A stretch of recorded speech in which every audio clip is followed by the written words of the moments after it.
Jen, do we have a quorum? Including people on the screen, I guess, but we can count them. So.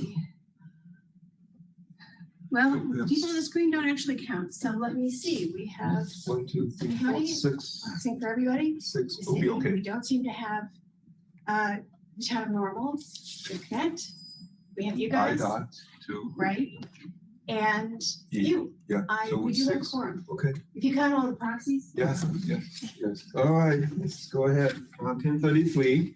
Calling the meeting of the Transportation Technical Committee meeting to order June 16th.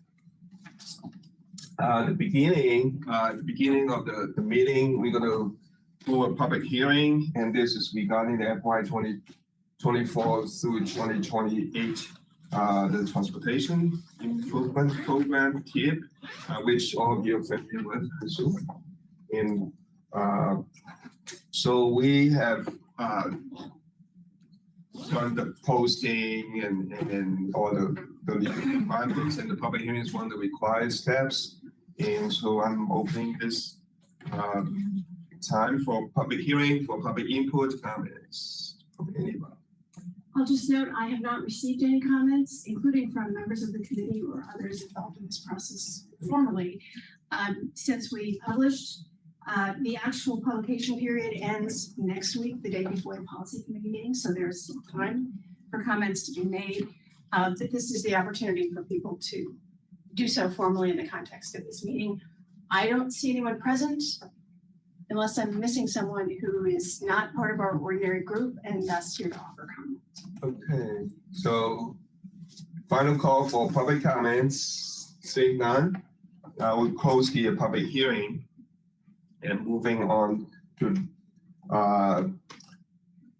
well, again, public comments, but under our regular agenda.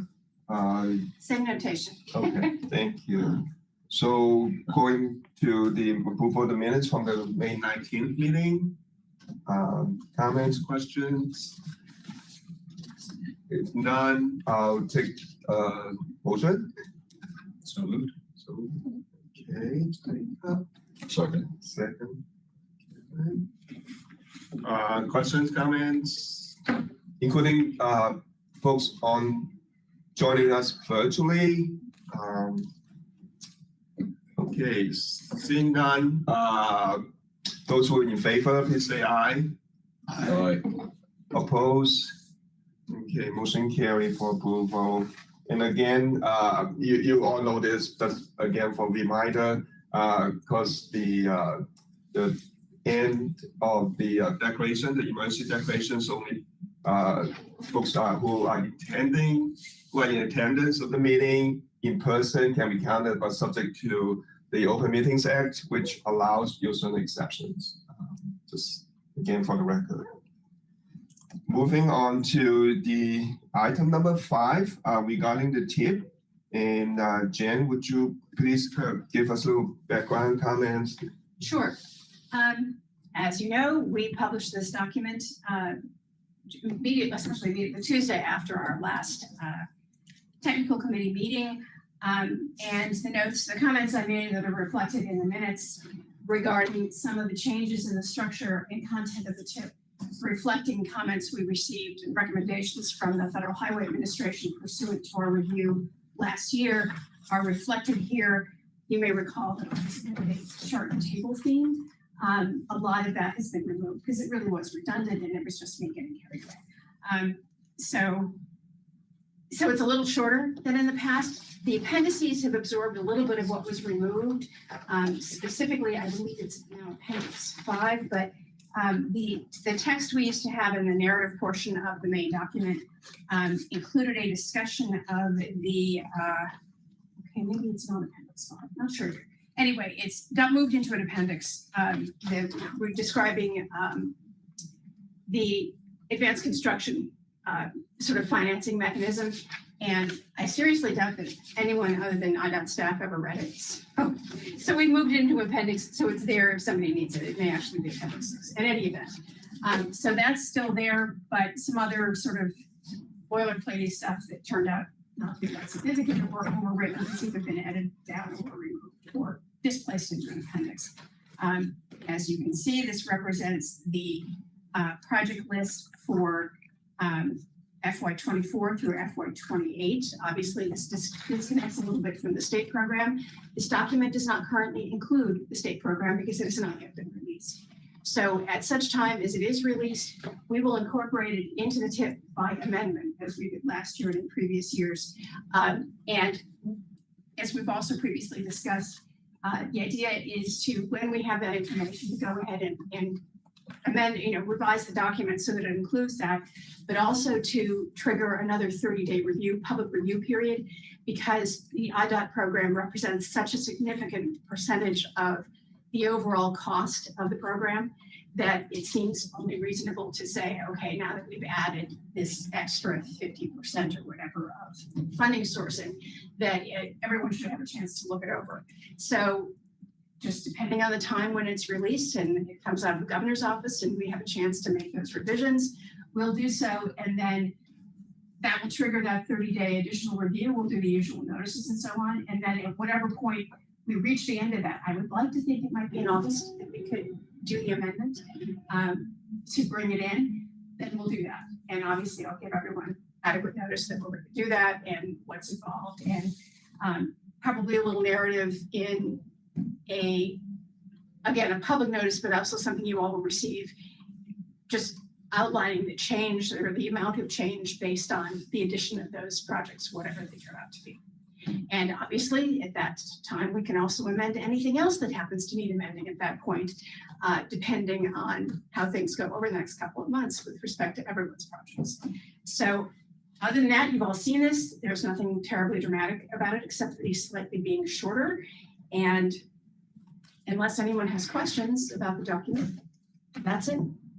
Okay, questions, comments? Thanks for putting it all together. That's why they pay me the invoice. Okay, anybody on the screen from IDOT and Federal Highways? All right, so this will be, I'll take a motion. This would be for recommendation to the policy committee for next Friday's meeting. I'll make a motion. Jerry? Second. Okay. So it's for approval. Question, comments? Okay, seeing none, all those who in favor of, please say aye. Aye. Oppose? It's approved for aye, and so it's going to go to the policy committee with the recommendation for approval. Item number 6. Again, as you know, around this time of the year, we do this based on the state fiscal year, which starts in July. This is for the FY 2024 Unified Work Program, and so we have submitted a draft to IDOT for processing, for the internal processing. So for the committees, the technical and the policy, so we have to go through these steps. And so, Jen, any comments, any background you want to? Really, we've retained the format we've used for many years. The only change is that all the time is larger, because I couldn't read it, so I couldn't expect anyone else to. Other than that, pretty much the same information. As you all know, this version of our work program, which is the sort of IDOT specific version, does not include our 2 local work elements, 200 and 210, which refer to basically non-IDOT funded activities. It comes from CDBG and our regional service agreements and so on. So that's not reflected here. It does reflect all of the material we submitted to IDOT earlier this year in February and March. And it's, because of the grant activity in showing up in work element 800, we're looking at more funding than we would have done last year. But the general tone of it, aside from those grant projects or grant supported projects, is not too dissimilar from previous years in terms of the funding map. And in this case, I have sort of, oh, wow, is this garish? I have sort of fallen to my usual chart and table insanity. So on page 25, you'll find a summary of where all the money's coming from and in which work element it will be spent. And other than that, it's pretty much as usual. And if anyone has questions about this, and that includes obviously Bob and Betsy, we'd be happy to entertain them. So again, like what Jan was saying, this is more the cut-out version of our work program and budget. So we do a separate one for the county because the county's fiscal year starts January 1. So every year we have to do 2 programs, and that is what we call the overall work program, and it's for the budgetary purpose of the county. But for now, so we're looking at the technical committee and also next week's the policy committee for this FY24 UWP version. So questions, comments? One more note, Yeah.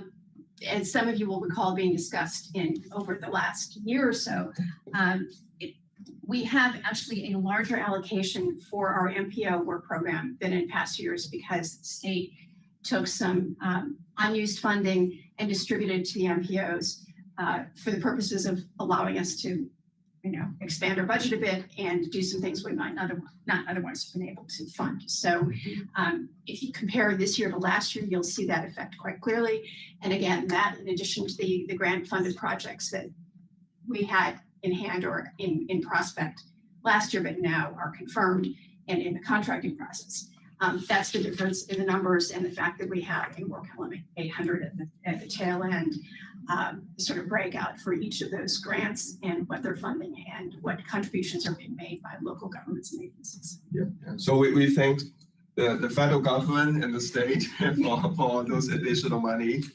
It's nice.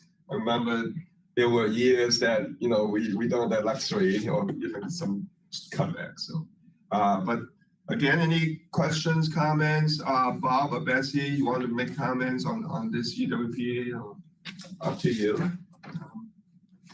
If not, I'll entertain a motion for recommendation, I guess, to the policy.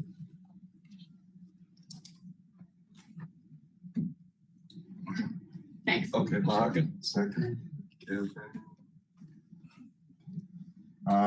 Again, just procedure, comments, questions. Seeing none, those who are in favor, please say aye. Aye. Opposed? Okay. So just FYI, what we plan to do for the policy committee next Friday, we plan to have like a resolution drafted and then to go in conjunction with the documents, both for the TIP and also for the UWP, so that if the policy committee do approve it, so we have a resolution, so we don't have to always refer to the meeting minutes, which won't be available until like a month after. So just more easier for processing and for record keeping. All right.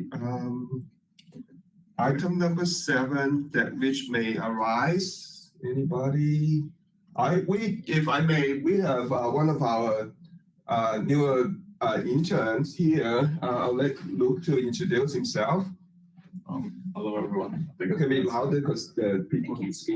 Hi, everyone. I think I've met some people before. I'm Luke Talavera. I'm an intern for MCRPC. I'm from University of Illinois Urbana-Champaign, master's student of Urban. Anybody else got anything else to discuss, talk about? Okay.